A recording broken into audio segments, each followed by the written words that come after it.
Sean, do you ever sit down and think about who's going to care for you when you become a senior? I think about this, but it's often not when I'm sitting. Usually when I'm out on a nice long run, I think about what's going to happen to me in my old age.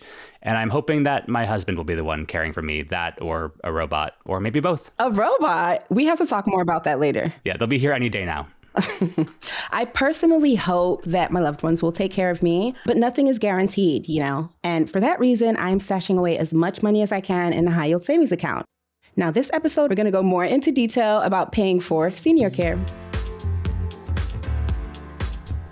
Welcome to NerdWallet's Smart Money Podcast, where you send us your money questions and we answer them with the help of our genius nerds. I'm Sean Pyles. And I'm Elizabeth Ayoola. During this episode, we are going to answer a listener's question about paying for senior care. But first, it's the month of love, and we have a new study about dating Dealbreakers to speak with y'all about. Spokesperson and credit card writer Sara Rathner is with us to talk about the study. Hey, Sara. Hey, great to be here. Let's get right into it. Now, I had fun looking through this study because there were so many juicy details and I love some relationship drama. So, Sara, tell us what some key findings from the study were.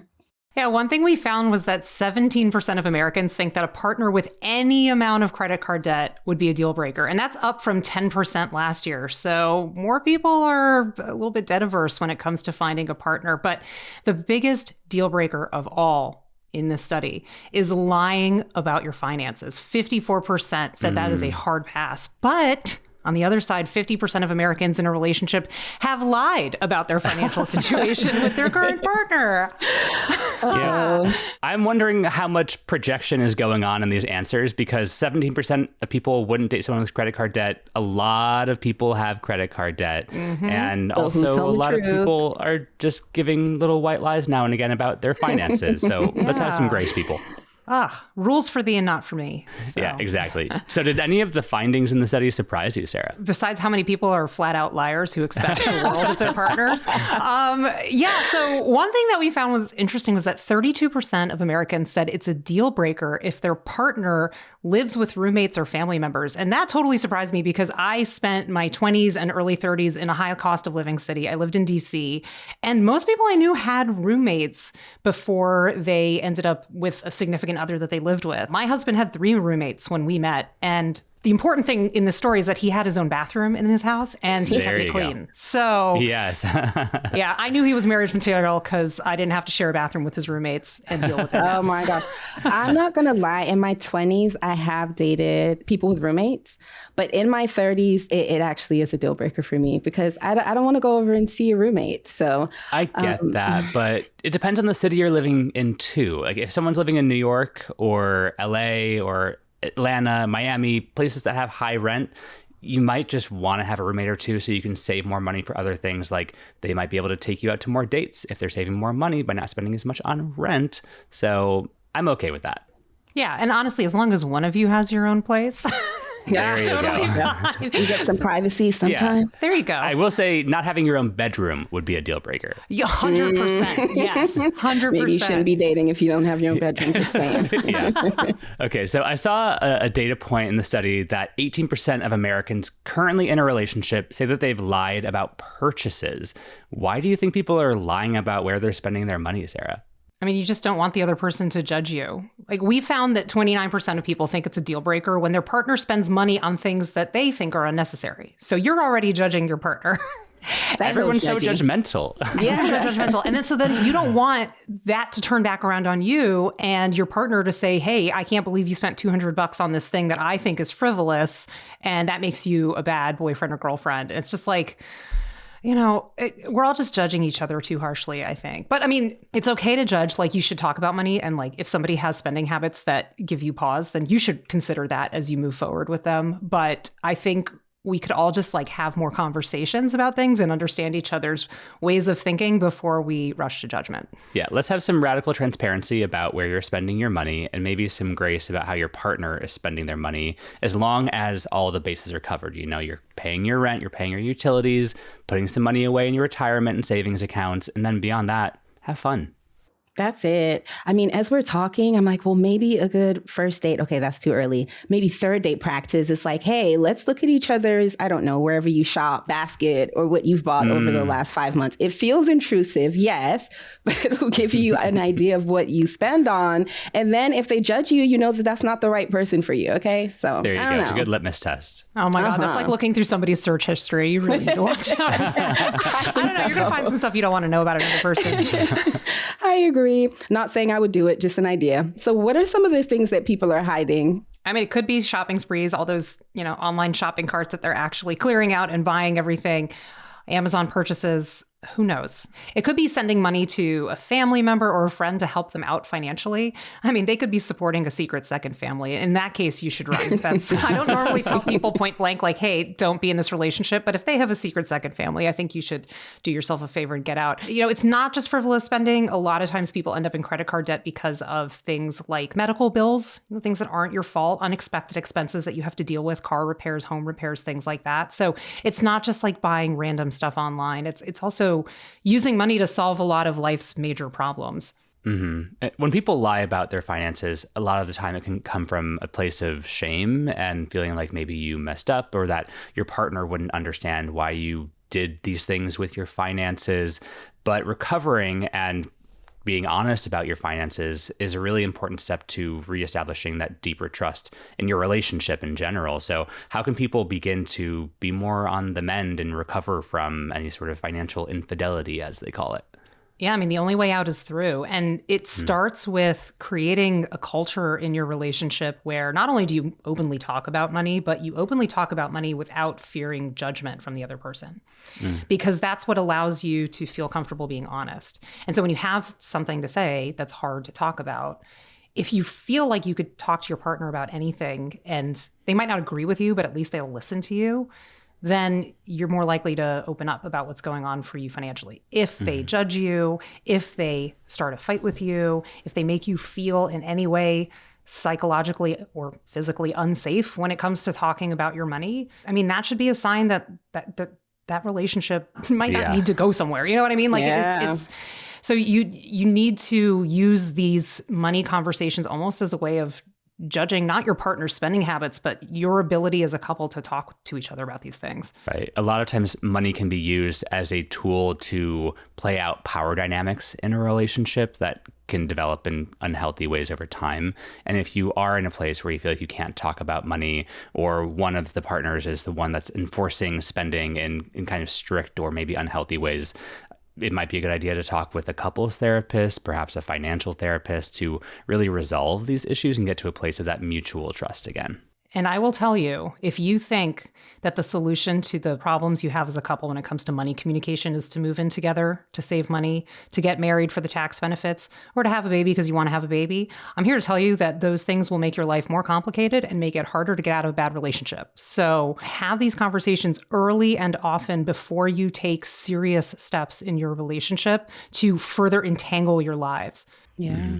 And just one more thing on that I was thinking is, it can also be hard to be honest with your partner about your finances if you feel shame yourself. So there's on one part, you being afraid of your partner shaming you, but then on the other part, there's you being ashamed of your own spending. So I think it's important to address any shame that you have around your spending and your finances so that you can also feel more comfortable sharing with your partner as well.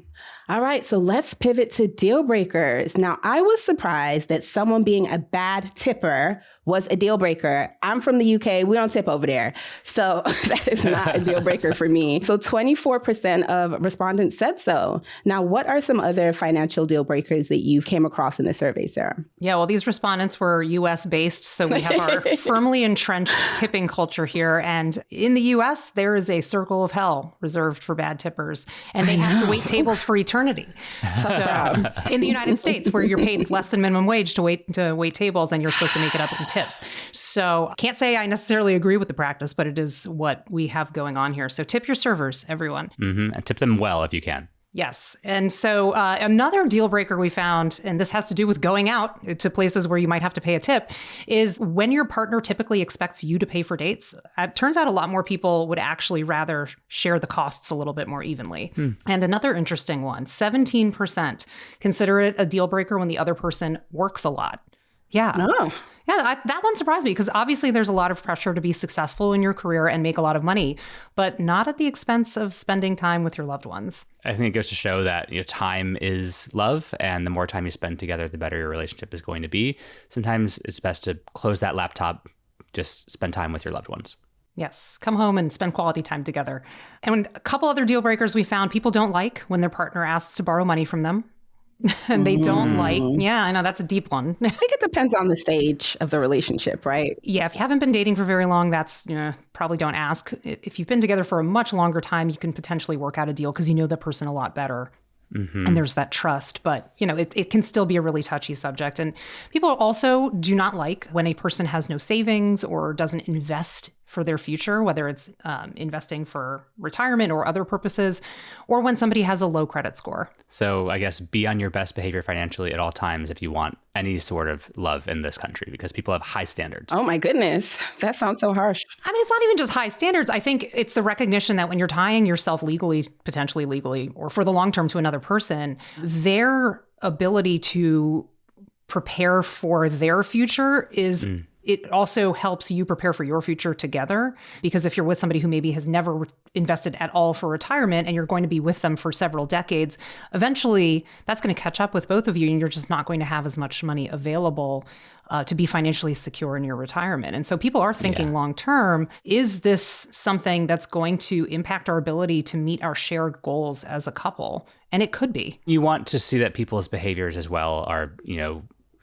built in trust and forward planning and all of those things that will give you a secure life later on. But at the same time, a lot of people are dealt circumstances that are outside of their control that may make it so they don't have retirement savings. And I think it's okay if you're dating someone and they're in a completely different financial situation than you, and you love them very much. You can make it work because that's what love is. You'll make it work. That's it. Yeah. And then I think it's important to differentiate, financial values from life happening, right? So I think maybe a lot of people here are, basing these deal breakers on assuming that if a person has a low credit score, they have debt, that their financial values don't align or aren't good, quote unquote. But that's not necessarily true. Sometimes life is happening. It takes time to get to know what their true values are. Yes, yes. Sean, you talk about making it work. And, if you are in a relationship with somebody that is in a tough financial situation, they haven't had the ability to save much. Maybe they're living paycheck to paycheck. They don't have savings for retirement or other goals. Making it work with them is not burying your head in the sand as a couple. Making it work is talking about it and coming up with some sort of plan that makes sense for the two of you going forward. So you can still set joint financial goals together, but in a way that honors where both of you are and where both of you hope to be. You don't want to, my partner has like 6 figures of credit card debt, whatever. No, let's talk about it. Let's talk about how we can, move towards some sort of progress. And what does progress look like realistically?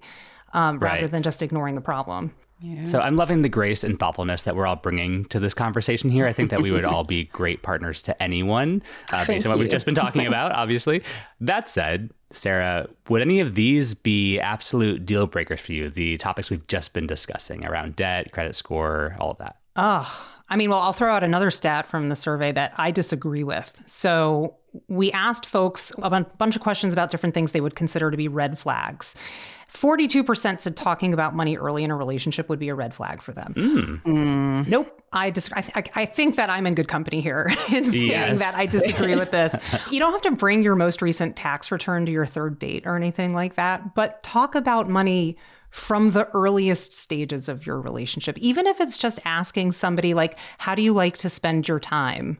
Do you like to travel? What was your family like growing up? Asking these sorts of questions can teach you a lot about that person without, asking them to tell you how much they make in a year. So, if they have expensive hobbies, if they travel extensively, if they talk about, my family's vacation houses, plural, you could get a pretty good idea of what kind of lifestyle this person lives without actually asking about money. Yeah, I think that points to how we're often talking about money when we're not talking about money. If you're on a first date and the person who took you out just goes and picks up the check without saying anything, that's a little conversation about money right there and who's spending it and what they want from the relationship. But eventually, you want to get to the point of being explicit, and I would say do it sooner than later. Yeah. Okay, so Elizabeth, you're up next. Any deal breakers? You know what? I started this conversation with like, yeah, most of these are deal breakers for me. But now that we're at the end of the conversation, I think I have more flexibility, especially with the nuance that we've discussed. But still, a lot of these things are deal breakers for me. But I would definitely say working a lot is not a deal breaker because I know how to keep myself busy. And then I guess it depends on how we define a lot as well. And a low credit score isn't either. And I think along those lines, debt isn't either, depending on how low the credit score is and how much debt it is. Yes, and why they got into debt, because I think about that too. Some people get into debt, again, because they have a hard time just making money sometimes, or something happens in their life where they have to, have an expensive car repair, and any number of those things can get you into debt. But if it becomes symptomatic of a deeper trust issue in the relationship, that could be a deal breaker. That's it. And I've put in so much hard work to get my finances to a decent place. And again, I know we're all starting at different places and all the different phases of our life, but I would just want to make sure, even if I am compromising, the person, again, has similar financial values to me so they don't derail my finances. Yes. So, Sara, what are some ways to approach conversations about money within romantic relationships? As we've discussed earlier, it can be awkward, it can be uncomfortable to talk about, but it's definitely necessary. So what are your thoughts? Yeah, I mean, we talked a little bit about this earlier, but just creating that culture of safety in talking about hard things, especially when it comes to money, but other stuff too within your relationship, and give the other person the level of understanding you hope that they would have with you. We talked so much about how judgmental people are of other people when in fact they are just projecting because they're judging themselves for the same things. So understand others as hard as you understand yourself, and judge others hopefully less than you judge yourself. How about that? Make that your rule. Because you're not always going to agree about money. You're two different people. You were raised in different households. You have different lives, and you're merging those lives together. You're never going to totally be the same person. You're never going to totally agree. But if you can talk about it and come to agreements about things and negotiate and compromise, then those are all good signs for the health of your relationship. Yeah, that's applicable across so many parts of a relationship: compromise, communication. Kind of to wrap things up, I'm wondering if either of you has ever broken up with someone or avoided dating someone because of the state of their finances. I've never broken up with somebody because of money. There have been times where like a relationship I was in ended for other reasons. And then thinking back on it, I realized that we were also incompatible financially, but there were also other incompatibilities that came to the forefront sooner and ended the relationship. For me, similar to Sara, it wasn't the sole reason, but it was a big reason for two relationships I can think of. So one was a complete spendthrift, and anytime any money came in their hand, they had to just buy something new and shiny. So very difficult to plan and save with them. And the other one just didn't like working. So just like to, That's sleep tough. all It makes day. it hard to have money when you're not working like that. Exactly. So I was footing the bills, and that was a bit rough too. So yeah. What about you, Sean? No, I haven't. I feel like I've been lucky. I've dated plenty of people where we had very different financial circumstances, and we always find a way, or have found ways, to make it equitable. And that's what's important to me at the end of the day. Wonderful. This was a great chat, Sara. We're going to keep you around for just a second longer as Elizabeth and I do a check-in on how our no spend / friction spend challenges are going for the month of February. Quick recap for listeners who maybe didn't catch last week's episode. We're doing a month-long challenge where Elizabeth is not spending money on non-essentials. Is that correct, Elizabeth? That is correct. And I am adding friction to my finances, where each week I'm doing something different. Last week, I didn't buy anything online. This week, I'm just using cash, which is already off to a rocky start. So let's look back first. Elizabeth, how did your week go? Actually, you know what? It went pretty good. Like I said, the brick has been helping me. I was on Zara. You're bricking but I was your phone. Yeah. Yes. For those who don't know what a brick is, exactly. Just to help me, restrict social media apps or whatever I don't want to use. But I was on Zara, just window shopping. I didn't buy anything. And I don't know. I feel like I should be penalized for going to Whole Foods and spending $167 on groceries. It just broke my heart. You're buying like 2 sweet potatoes for that amount of money? I left with 2 bags. That was it. But that's an essential. So I guess to answer your question, I think I did good this week. I didn't buy any non-essentials, just food. Well, I'm proud of you for not buying anything from Zara, even though you did tempt yourself with some window shopping. I know. Yeah. How's yours going, Sean? Mine went okay until the last part of the week where I've been getting my greenhouse set up to start seeds for the spring and going into summer. And I realized that these seeds that I bought for some like oriental chrysanthemums, if you guys don't know what those are, just Google them. They look like whipped cream on a stem. They're incredible. Oh. I bought these seeds and they're kind of hard to find. And then naturally, I immediately lost them in my house and cannot locate them. So I was on a tear of rectifying my own forgetfulness, I guess, and bought like $60 worth of seeds from Etsy, which may not be real because a lot of the photos looked semi-AI generated. Etsy is kind of like a cesspool of AI slop nowadays, turns out. Anyway, so I just spent money in a fit of wanting to have these seeds. But beyond that, I didn't buy anything else online. And I feel okay about that. So it sounds like you get a B then, Sean. Or is it a C? Thank you. Yeah, that's fair. To do a grading. That's fair. C for chrysanthemum. Thank you. I knew. I love it. Is it any better that I knew I shouldn't have been doing it, or does that make it worse? Sometimes that's the thrill, you know. Well, like, Sarah, I'm wondering if you have any thoughts on how we did, or what would you do differently in our case? Oh, for no spend?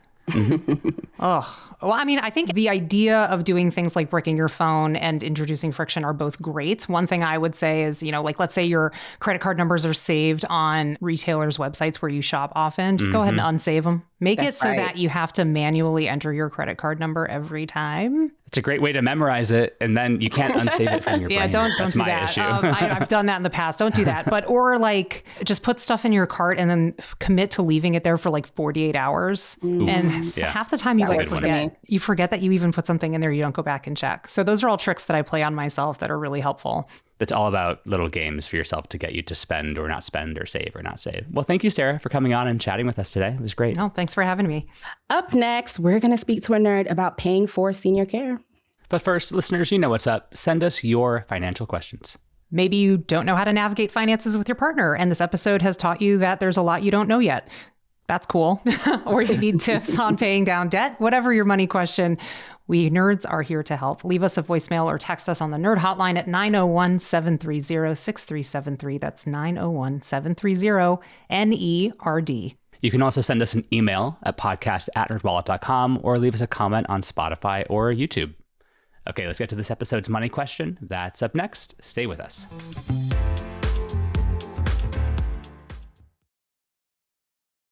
We're back and answering your money questions to help you make smarter financial decisions. This episode's question is a long one, so Elizabeth and I are going to split up reading it. Hi, nerds. I'm a longtime listener of this podcast and really appreciate all the information you share. Here's something I'm not sure you've tackled.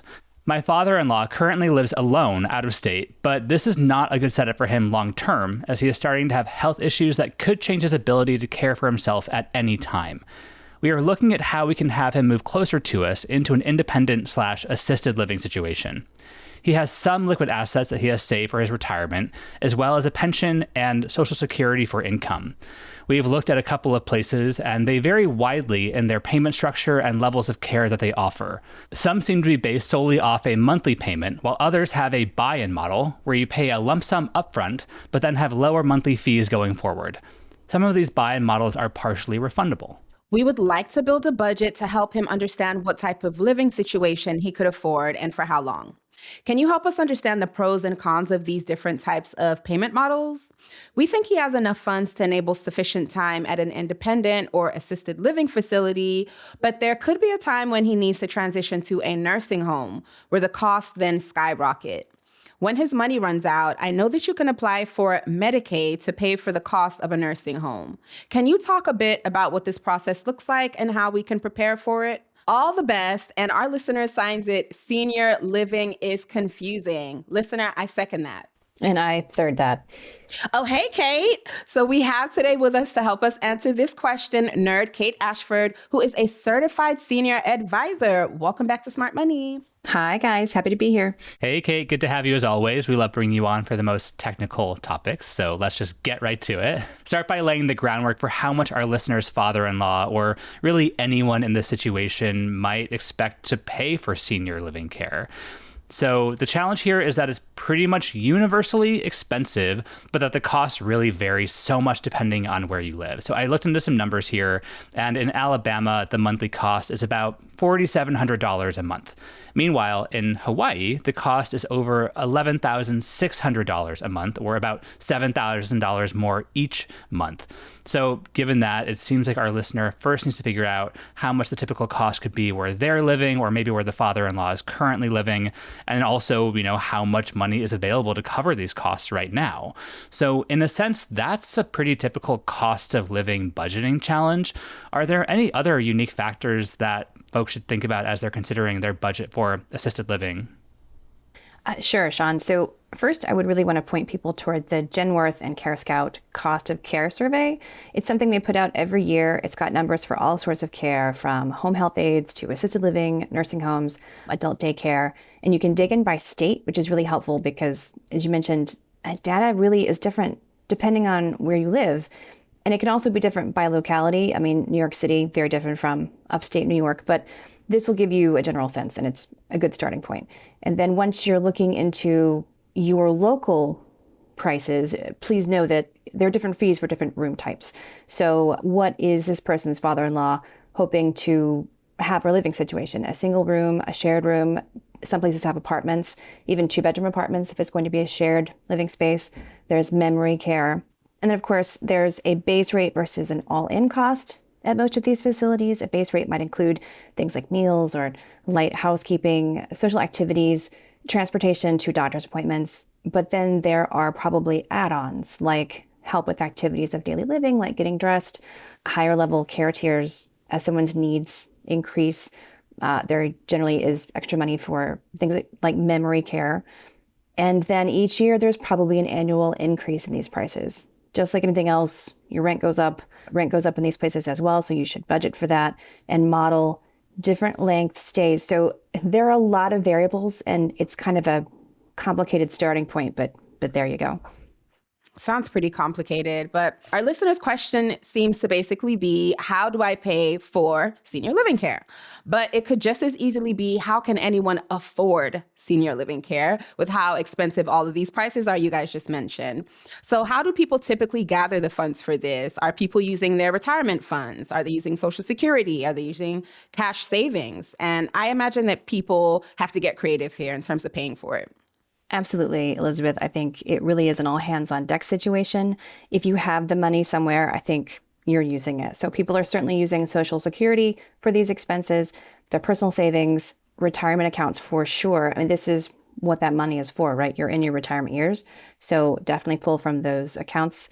Home equity. Some people will sell their home and use that equity toward long-term care or a reverse mortgage if there's a situation where you're trying to stay in the house and have in-home care. Some people have long-term care insurance. Some people are veterans, and there are some veterans benefits that are available to folks who have served at certain times or in certain places. So contact the VA if you have questions. I would note that Medicare does not cover long-term care, so that's not an avenue to go down. And there's this sense, as people are contemplating this decision, that they don't want to spend down their assets because they're trying to leave a nest egg to their heirs. But I would say that your heirs would probably tell you they would rather you live comfortably at the end of your life. So spend it. And once you do spend down those assets, it'll be easier to qualify for Medicaid. Although be careful when you're trying to qualify for Medicaid, you have to have a very small amount of assets to qualify. And there is what's known as a 5-year look back. So if you just try to deplete all of your assets, give them to your loved ones, that's going to be looked into and found, and you can be fined and punished for that. So don't try to trick the system because they are one step ahead of you. They're definitely watching out for that. Yes. Yes. So ahead of this conversation, I scoured a lot of Reddit threads, as I love to do. And I was trying to figure out how random people on the internet just handle this affordability question when it comes to senior care. And I did see a lot of suggestions about depleting your assets to qualify for Medicaid, or getting roommates, or even moving to a less expensive country. And, looking through these threads, it was frankly pretty depressing. And I think it really highlights how little support our government provides seniors, especially depending, where you live, since some programs are state run.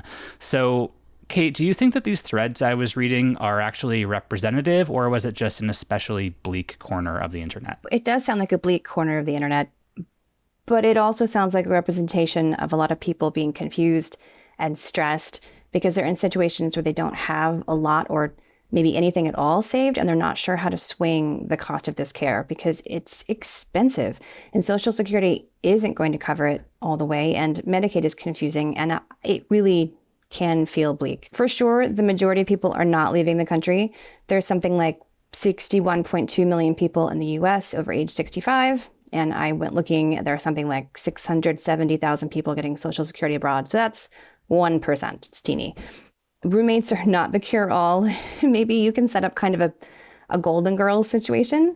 That's the dream. I always love those. I came across an Instagram post a couple of years ago of elderly women who did that. They all bought a huge house and just lived together. And I thought, how cool is that? That is my go-to comfort show. I would love to live in that reality. Oh, yeah. Who wouldn't want to be in the Golden Girls? Again, those ladies were all in good health and no one there was looking for long-term care. So if you're talking about someone who needs care, it's a slightly more complicated equation. So generally, it's hard and it's costly. And in a lot of cases, older adults are getting by with family caregivers. Sometimes they're moving in with them. Sometimes their caregivers are moving in with the older adults because really there's only a small percentage of the over 65 folks are in assisted living or nursing homes. It's only about 3.5%.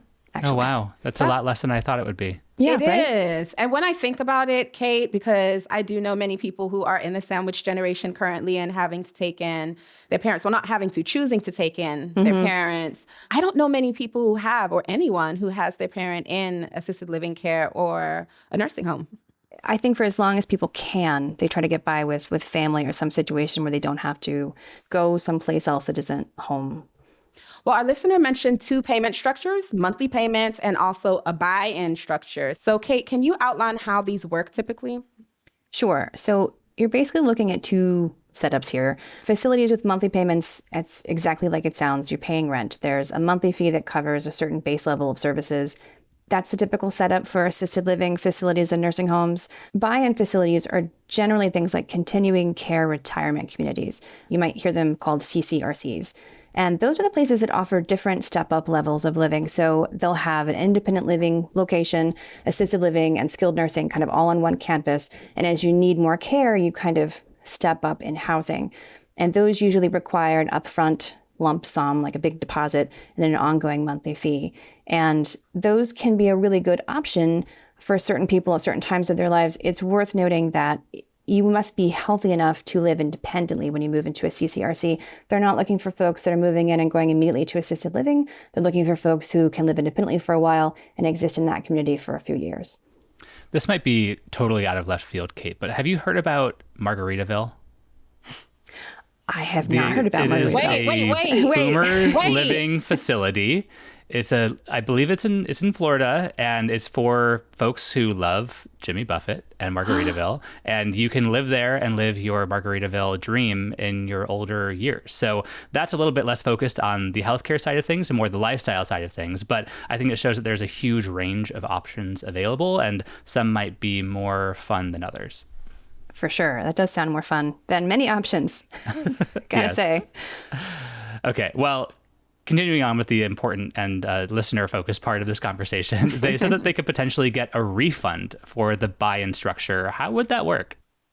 So I just want to mention up front, this depends. Rules vary by facility. So in general, you can sometimes get a refund, but not always. Make sure you read the paperwork.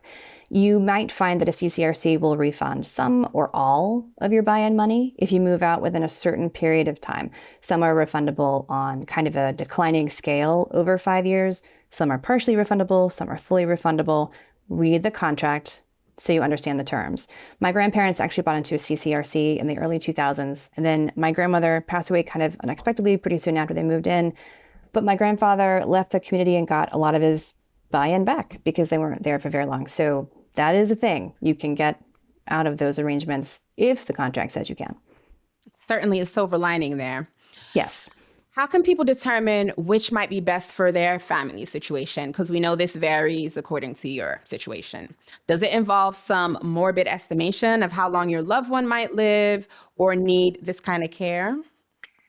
Kind of, yes, it does. I mean, this is going to depend on your older adult, right? So if you've got someone who needs a lot of help or you've got someone who just needs some companionship and meals and light housekeeping, those folks are going to have different timelines.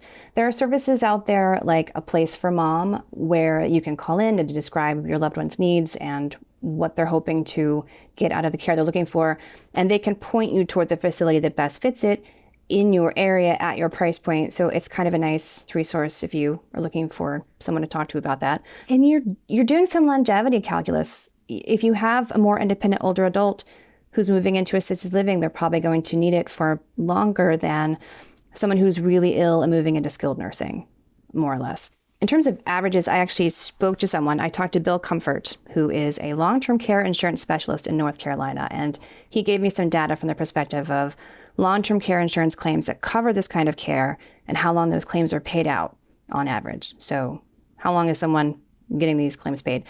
Keeping in mind that long-term care insurance doesn't typically pay until someone needs help with at least 2 activities of daily living, so dressing, bathing, eating, or continual supervision for safety if someone is cognitively impaired. Mm-hmm. That number is a little skewed because about 40% of claims last less than a year because people are quite ill. But if you give a little leeway for that, the advice for men is generally to expect probably 2 to 4 years, and for women expect 3 to 6 as your kind of basic starting point. A financial planner can help you run longevity numbers. Your family doctor might be willing to give you a timeline, although in my experience, not always. It's a big educated guess. It sounds like it'd be really hard to pin down this exact number, even if you are working with a financial planner, because part of it comes down to your family history as well and how long people tend to live, what sort of illness you might have. And it just makes it hard to really know what's what. So how do you think people can best navigate that? It's incredibly specific. I think you have to model for all the scenarios. I think you have to decide, if my loved one beats the odds and lives for another 20 years, could we manage that? Or, what do the numbers look like if that happens? You just have to build that into your equation. I just want to say these sounds like such difficult decisions to make, number one. And also, as I'm listening, I wish we started learning about this earlier on in life, right? Because it seems like it'd be a lot more stressful to have to make that decision in the moment. Whereas if you learn about it early, which is what we're hopefully doing through this podcast and sharing the information, you can start thinking about it and planning for it, Yeah. And beyond learning about it and hearing about it on a show like this, it's also really important to have these conversations with your family. And Kate, something that you and I have talked about before is how this isn't just a one conversation thing. It's something that you need to continue to bring up because covering all of this ground at one time is just overwhelming and stressful and not really feasible. So take it a little bit at a time and just try to make a plan, but do have that conversation. Don't shout at me. This is making me sad. Both of my parents are still alive. And honestly, we've not had this conversation. And luckily, they're both healthy and independent, but they're aging, and that might not always be the case. So add this to your to-do list, Elizabeth. I'm sad. Okay. A little bit at a time. Yeah. And hey, I mean, for me, I feel more empowered by this. This is something that I need to be talking about my parents with. And I think in order to avoid feeling sad later, you talk about it now, right? Like what do they want? Given all that could happen, how can you best make sure they have the later in life care that they would like to have while also making it feasible financially for everyone involved? I feel like if you normalize talking about it, it becomes less taboo and weird and depressing. It's just, you're just talking about it the way you would talk about any financial planning topic, right? It is something that comes up for everybody. So yeah, reduce the stigma around it. Yeah. Well, let's pivot now over to Medicaid because our listeners seems like they might want to be taking advantage of that for their father-in-law once their assets are depleted. So, Kate, can you run us through quickly the Medicaid application process and again, how you qualify for it? Absolutely. I feel like my answer to all of your questions today is it depends. Welcome to the finance world. Yeah. And Medicaid is kind of like that. It's administered by state. The rules vary by state. So it's kind of hard to generalize and there is no central process. So that's super helpful, right? In the most general sense, qualifying for Medicaid as an older person is going to be income based. You typically must have income and assets below a certain level. That's going to depend on your state. There are people in your state who are going to have information about this. So I encourage people to call and ask. Easiest place to start is your state Medicaid office. You can probably find that at medicaid.gov, although that site is a little hard to navigate. So you can also just Google your state Medicaid office and go from there. Your local office on aging is a good place to go. You can find that at eldercare.acl.gov. You can find the one closest to you. There's also a website called MedicaidPlanningAssistance.org. It's a site from the American Council on Aging. It's got a lot of information on Medicaid. And then if you really are just like, I don't know what to do, this feels complicated, there are folks out there called certified Medicaid planners. You can talk to them. They do cost money. They may offer a free consultation to get a sense of your situation and whether they can help you. I actually did this when I was working on something for my mom a couple of years ago, and it was helpful, and I didn't need anything beyond the free consultation. So no harm in calling. Do you recall what the person's fee may have been if you did decide to go ahead and hire them? It was a few thousand, but keep in mind I'm in the Westchester, New York City area, so everything is a few thousand. Walking out your door is a few $1,000s over there. Exactly. If you're in a really prickly situation, you might want to call an elder law attorney. I actually, speaking of Reddit, saw a story of someone that moved their father to a state where he could qualify for Medicaid if his assets were structured in a certain way, and that worked for them. So sometimes the upfront cost for this might be worth it. And keep in mind, a lot of facilities will accept private pay and Medicaid and can transition your loved one to Medicaid when they've depleted their assets. So that is something to keep in mind too. They could move in on private pay and be transitioned to Medicaid later at some facilities. Yeah. What I'm hearing from all of this is that there are a lot of resources and people that can help you navigate this. You're not alone in figuring this all out. Absolutely.